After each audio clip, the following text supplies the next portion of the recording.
Assalamualaikum warahmatullahi wabarakatuh.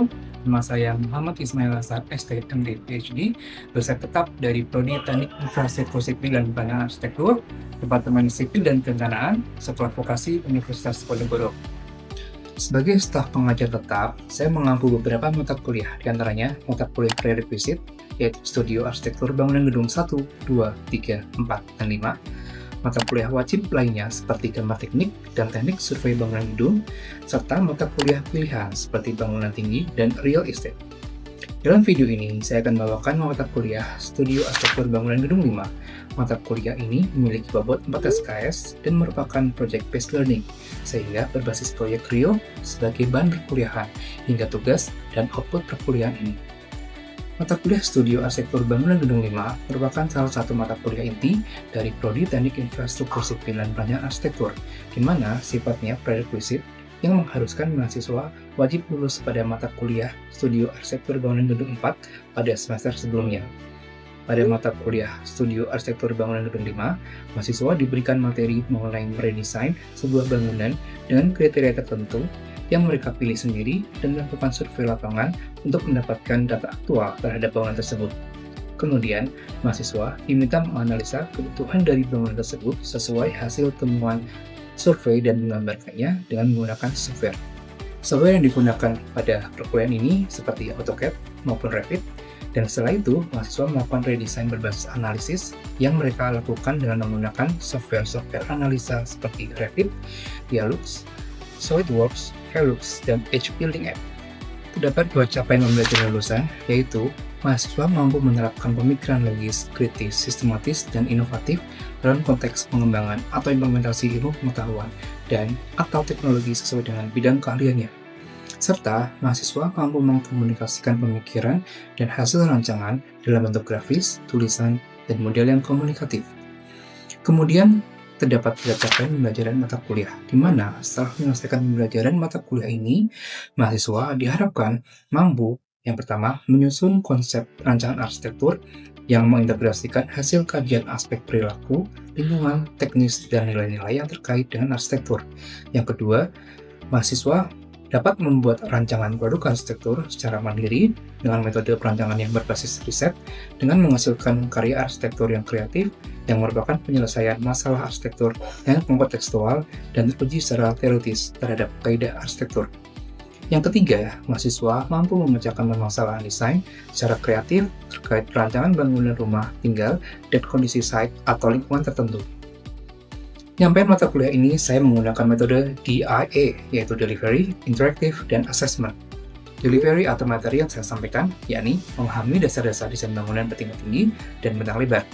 Kemudian mensurvei objek bangunan terpilih, menyusun proposal redesign bangunan dengan objek terpilih, menganalisa kebutuhan redesign sesuai dengan kondisi existing bangunan, hingga membuat gambar kerja sesuai dengan desain yang disetujui dan sesuai kaidah gambar teknik. Interaktif atau perkuliahan ini berbasis project-based learning yang isinya interaksi secara langsung antar dosen dan mahasiswa secara aktif, mulai dari penyampaian tugas, asistensi atau diskusi mengenai objek studio, hasil survei, analisa objek existing, hingga membuat gambar kerja dan output mata kuliah lainnya. Assessment, yaitu terdapat penilaian beberapa aspek yang telah disepakati pada awal perkuliahan. Nilai tersebut diantaranya terdiri dari aktivitas partisipatif 10%, hasil proyek 40%, tugas 10%, UTS 20%, dan UAS 20%. Berikut adalah video yang merupakan bagian dari pernyataan diri dosen dalam unjuk kerja terhadap perguruan tinggi atau PDD UKT-PT terkait perkuliahan Studio Arsitektur Bangunan Gedung 5. Selamat berjumpa kembali di mata kuliah Studio Desain Arsitektur Bangunan Gedung 5. Pada pertemuan kali ini, di pertemuan ketiga, saya ingin kalian untuk menunjukkan hasil survei kalian yang sebelumnya. Oke, untuk membuka pertemuan ini, silakan kalian presensi dulu melalui siswa kalian. Oke, sambil menunggu kalian presensi, saya akan menceritakan sedikit mengenai pertemuan pada minggu ini. Di minggu ini nanti kalian akan menceritakan kepada saya hasil survei kalian di pertemuan sebelumnya. Nanti kalian menceritakan dari gambar yang sudah kalian buat, yakni dari gambar denah, baik itu sketch, yang sudah kalian print maupun yang ada di iPad ataupun laptop kalian. Dan pada pertemuan kali ini saya juga akan membahas mengenai permasalahan apa yang kalian temukan pada site atau kasus dari bangunan gedung kalian. Oke, sepertinya kalian sudah selesai untuk presensi. Oke, saya akan membuka lagi bahwasanya di mata kuliah studi bangunan gedung 3 ini, studi bangunan gedung 5 ini, kita mempunyai 2 CPL, yaitu capaian pembelajaran lulusan. CPL-nya ada 3 dan 6. Yang nomor 3 adalah mampu menerapkan pemikiran logis, kritis, sistematis, dan inovatif dalam konteks pengembangan atau implementasi ilmu pengetahuan dan atau teknologi sesuai dengan bidang keahliannya. Dan yang keenam, diharapkan setelah kalian lulus dari mata kuliah ini, kalian mampu mengkomunikasikan pemikiran, hasil rancangan dalam bentuk grafis, tulisan, dan model yang komunikatif. Dan pada pertemuan pertama sebelumnya, saya akan menjelaskan ada 3 CPMK atau capaian pembelajaran mata kuliah di mata kuliah ini. Dan untuk pertemuan ketiga ini, yang mana pertemuan membahas mengenai hasil survei kalian dan membahas mengenai permasalahan yang kalian temukan di site kalian, kita sesuai dengan CPMK 61 atau capaian pembelajaran mata kuliah 61, di mana harapannya kalian mampu membuat rancangan produk arsitektur secara mandiri dengan metode perancangan yang berbasis riset dengan menghasilkan karya arsitektur yang kreatif yang merupakan penyelesaian masalah arsitektur dan konteks konseptual dan teori secara teoritis terhadap kaidah arsitektur. Oke, baik. Di pertemuan ketiga ini, kalian sudah menerapkan studio yang sebelumnya, pertemuan sebelumnya, di mana kalian sudah mensurvei dari bangunan-bangunan yang kalian temukan, yaitu boleh bangunan tinggi atau high rise, kemudian boleh bangunan yang lebar, kemudian boleh kawasan, dan yang terakhir boleh bangunan dengan inovasi material. Dan pada pertemuan sebelumnya kalian sudah melakukan survei dan sudah menyiapkan hasil surveinya, baik itu berupa print maupun sketch ataupun di AutoCAD. Dan kemudian pada pertemuan ketiga ini kalian sudah membawa output survei, kemudian bina bangunan, dan nanti kalian bisa menceritakan kepada saya temuan permasalahan. Untuk nantinya di pertemuan berikutnya kalian sudah bisa merumuskan proposal desainnya, apa yang akan kalian buat untuk desain kalian, apa yang akan kalian redesain dari bangunan kalian. Oke, jadi pada pertemuan ini nantinya saya akan menanyai beberapa dari kalian untuk menceritakan bagaimana hasil surveinya dan apa saja temuan atau permasalahan yang ada di bangunan tersebut. Oke, saya ingin interaksi dengan kalian, silahkan dibuka gambarnya. Oke, yang pertama, sebagai contoh ini punyanya Dava Fadila dan Ivan. Bangunan apa ini? Ini bangunan Rusunawa mahasiswa PUPR, Pak. Oke, kemudian dari bangunan ini? Dari bangunan ini, Ini bangunan tipe bangunan tinggi atau bangunan benang lebar? untuk bangunannya tipenya bangunan tinggi, Pak. Berapa lantai? Untuk lantainya ada 4 dan itu tipikal. Oke, kemudian dari yang sudah kalian survei, apa yang kalian temukan permasalahannya? Jadi kami sempat wawancara dan survei juga, Pak, di bangunan ini, dan kita coba ngobrol-ngobrol sama penggunanya, dan kita menemukan sebuah hipotesis bahwasanya di bangunan ini kan karena ini bangunan sharing ya, Pak, ya. Rusunawa mahasiswanya tinggalnya bareng-bareng dengan orang yang tidak dikenal, dan di situ muncul permasalahan sebuah privasi pengguna, Pak, gitu. Jadi kita mau ngambil permasalahan tersebut. Oke, baik. Jadi dari permasalahan itu yang nantinya akan kalian selesaikan itu pada bagian apa? Masa bangunannya atau interiornya? Mungkin lebih ke layout interior sih, Pak. Layout interior. Jadi kamu akan lebih banyak main ke interior. Iya, Pak. Oke. Kemudian selain privasi yang mungkin ada yang lain lagi terkait permasalahan yang kalian temukan? Untuk saat ini, sejauh ini kami baru menemukan itu saja, Pak.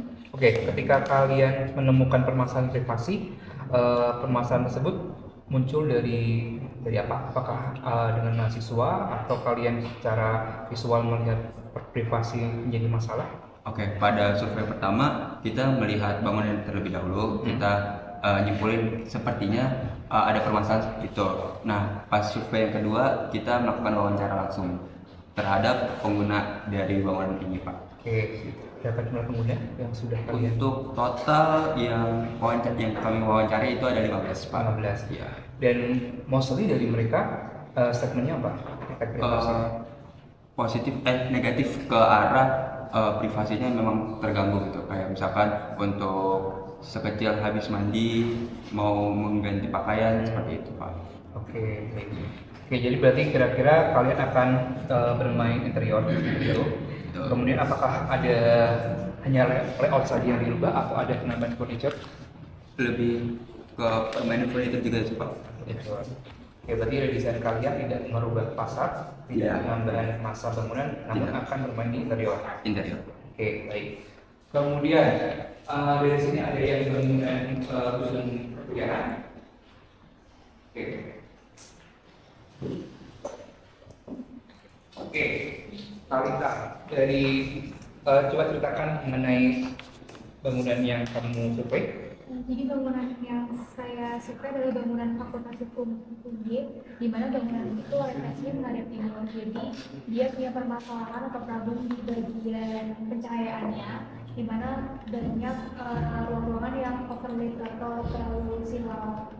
Jadi kemarin saat saya survei itu saya mengukur jumlah intensitas cahaya di ruangan tersebut, lalu mengkomparnya dengan hasil simulasi dari Dialux. Jadi hasilnya. Oke, kita sampai dulu. Kemudian yang kamu temukan permasalahan itu ada di pukul berapa dan permasalahan tersebut kamu validasi menggunakan lapangan seperti apa? Pengukurannya menggunakan sensor, lalu pada pukul? pada pukul 8, 12, dan juga 4 sore. Oke, kemudian setelah itu kira-kira nantinya akan kamu redesign itu pada bagian apa? Untuk bagian fasad timur dan fasad barat itu saya rencananya mau buat shading device. Ada 3 kemungkinan shading device, nanti itu ada pin vertikal, lalu angle pin vertikal, lalu sama iklim. Oke, terima kasih. Oke, kemudian saya akan ada dua mahasiswa lagi yang akan saya tanyai terkait hasil surveinya. Untuk Hasna, hasil surveinya ini dari bangunan apa? Ini pelabuhan Donggala Pak di Sulawesi. Oke, permasalahan apa yang kamu temukan? Ini itu kalau misalkan orang kesini itu penuh gitu Pak di luar semuanya. Jadi mereka itu akan menunggu di luar bukan di area terminal. Oke, jadi permasalahannya ada pada alur. Iya, ini. Oke, jadi yang kalian temukan dari alur ini, bagaimana kalian menemukan permasalahan ini? Dari awalnya tuh kita survei dulu Pak, terus habis itu nanya sama orang-orang yang memang ada di pelabuhan sini gitu. Kita kontak langsung dan hubungi mereka. Oke, jadi kira-kira nanti Hana akan siapa? Hasna akan meredesain terkait alur dari bangunan tersebut untuk penumpangnya. Kira-kira nanti akan ada penambahan apa dari desain tersebut? Kalau dari redesainnya sendiri nanti mungkin alurnya akan kita ubah untuk lebih penyesuaian gitu Pak, sama perletakannya akan kita layout kembali gitu Pak. Terima kasih. Oke, silahkan kalian diskusi dengan partner kalian. Mungkin ada dari kalian yang kelompok berdua, tiga. Silahkan nanti kalian diskusi terkait. Dia pakai kata kawan lagi. Oke, lagi ya Pak. Oke, terima kasih sekali untuk hasil surveinya. Sekarang silahkan kalian berdiskusi dengan rekan separtnernya. Mungkin ada yang kedua atau tiga. Silahkan didiskusikan kira-kira nanti apa permasalahan yang akan kalian angkat dan nantinya solusinya apa yang kalian tawarkan. Silahkan.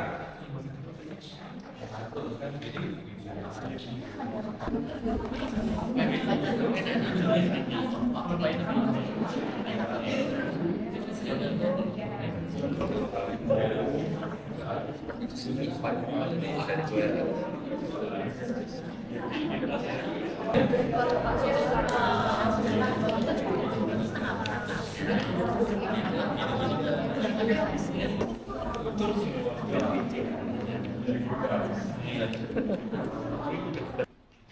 Oke, terima kasih. Jadi yang beberapa mahasiswa yang sudah saya interaksi sebelumnya, ada beberapa permasalahan yang sudah kalian temukan. Saya sangat appreciate dengan hasil survei kalian, dan nantinya kalian akan lanjut untuk membuat proposal redesign. Jadi proposal redesign ini nantinya akan ada analisa permasalahan fisik, kemudian analisa dengan perangkat lunak, kemudian rencana solusi desain, dan yang terakhir nanti kalian akan melakukan rencana pemilihan material dari redesign kalian. Selanjutnya, yang pertama, yang tadi adalah analisa permasalahan fisik. Apa saja yang akan kalian munculkan dari analisa permasalahan fisik? Yang pertama adalah pemahaman teori. Jadi nanti kalian akan mengcompare dari teori yang kalian dapatkan dengan hasil survei kalian. Sebagai contoh, tadi punya Dava ada permasalahan terkait dengan privasi, sehingga nanti Dava akan mencari teori apa sih terkait privasi, bagaimana privasi terbentuk, kemudian bagaimana untuk menyelesaikan permasalahan privasi pada sebuah ruangan yang dihuni oleh lebih dari satu orang. Kemudian contoh yang lain, kita memberikan contoh permasalahan terkait kenyamanan visual, yang mana pencahayaan alami terlebih ya.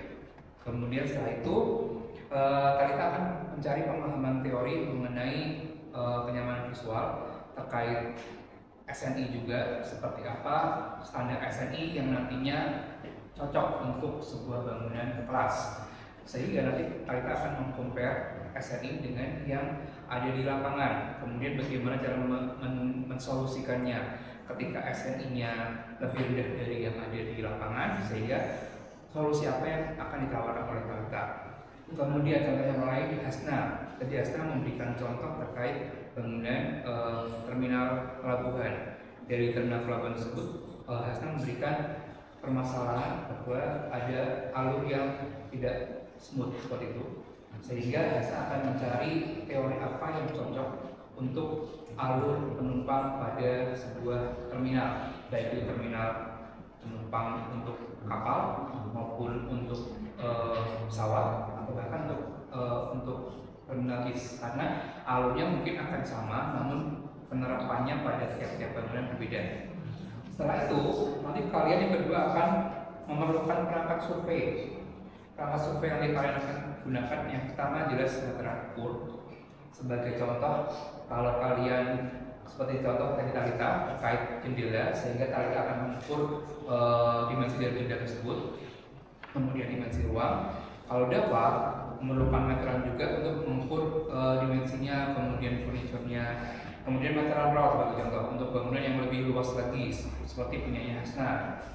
Hasna akan memerlukan meteran raw untuk mengukur pada ruangan terminal itu ada berapa dimensinya. Setelah itu ada termometer ruang. Ini yang akan digunakan untuk kalian yang memerlukan analisa terkait thermal. Kemudian environmeter, yang environmeter lebih lengkap lagi dari termometer, dia bisa mengukur kenyamanan visualnya. Luxmeternya ada, kemudian dia juga bisa mengukur kenyamanan secara audio, kebisingannya bisa dihitung juga, kemudian dia juga bisa menghitung dari humidity-nya juga. Kemudian yang tentunya kalian membutuhkan kamera, karena kalian akan mengcapture hasil survei kalian sebagai evidence atau bukti bahwasanya bangunan ini memang perlu untuk di redesign. Yang ketiga, nantinya kalian akan melakukan pencatatan survei. Kalian memerlukan notes, kalian memerlukan gambar tangkapan kalian tadi, gambar kamera, tangkapan layar. Mungkin apabila kalian menggunakan HP untuk pengukuran, seperti contoh, HP kalian bisa digunakan untuk mengukur kebisingan sebagai contoh, sehingga kalian memerlukan screenshot dari HP kalian. Setelahnya ada sketsa sederhana. Mungkin kalian tidak bisa langsung menggambar di lokasi di survei, sehingga kalian bisa menggunakan sketsa sederhana untuk nantinya kalian digitalkan menggunakan AutoCAD maupun Revit. Yang terakhir ada analisa perangkat lunak. Setelah tadi kalian menemukan permasalahannya, kemudian kalian akan membawa permasalahan tersebut untuk di perangkat lunakan atau disoftwarekan. Yang pertama tentunya dengan komputasi. Dari sketch yang tadi kalian gambar pada lokasi, kemudian kalian akan mengkomputasikannya menjadi bentuk 2D dan 3D nantinya. Kalian bisa menggunakan AutoCAD, bisa menggunakan Revit dan SketchUp pastinya, dan Revit pun juga nantinya bisa digunakan juga untuk analisa thermal. Sebagai contoh analisa thermal selain Revit ada ANSYS, ada SolidWorks. Untuk yang kira-kira permasalahannya adalah pencahayaan, nantinya bisa menggunakan Revit juga, Revit di Light Visualizer, kemudian bisa juga menggunakan Dialux maupun Velux. Setelahnya, pada akhir dari studio ini, sebelum akhir studio, nantinya kalian akan memberikan rencana desain solusi. Ini nanti pada pertemuan ke-7 yang nantinya akan kalian bawa kepada saya rencana desain solusinya atau rencananya seperti apa. Jadi mungkin akan ada dari kalian yang penambahan masa bangunan. Misalnya ada penambahan fasad, ada penambahan ruang, ada penambahan jalur untuk aksesibilitas, ada juga yang nantinya akan ada pembuatan komponen bangunan lainnya. Oke, sebagai contoh untuk yang dari kasusnya Talita akan ada penambahan fasad. Kemudian pada kasusnya Dava nantinya mungkin akan ada penambahan ruang, entah itu nanti akan menggunakan furniture atau mungkin hanya tirai seperti itu. Kemudian kalau yang kasusnya Hesna mungkin akan menggunakan komponen bangunan lainnya atau bahkan berfleksibilitas juga. Setelah itu mungkin juga dari kalian case yang kalian bawa solusinya adalah penambahan utilitas. Misalnya ada yang case-nya ingin membuat bangunannya lebih hijau dengan edge misalnya, sehingga dari analisanya kalian akan menambahkan instalasi pembangkit listrik fotovoltaik. Atau misalnya dari kalian nantinya ada yang membuat waste treatment, atau bahkan penambahan utilitas bangunannya akses vertikal, misalnya penambahan lift atau penambahan eskalator juga bisa. Dan yang terakhir, contoh rencana desain solusinya adalah dengan analisa pasca desain. Jadi nanti kalian akan melibatkan beberapa software lagi seperti Edge Building App untuk menghitung seberapa hijau bangunan kalian, kemudian Revit-nya untuk komputasi sampai untuk menganalisa juga, dan ada dua contoh lain untuk pencahayaan, yakni Dialux dan Velux. Oke, ada pertanyaan? Ya. Oke, output dari studio ini kalau bisa sebagai contoh, kita nantinya akan ada penambahan fasad, berarti nanti kita akan membuat contoh dari mock-up bangunan tersebut. Bisa kami seperti ini, jadi semua bangunan, kemudian ada penambahan fasad.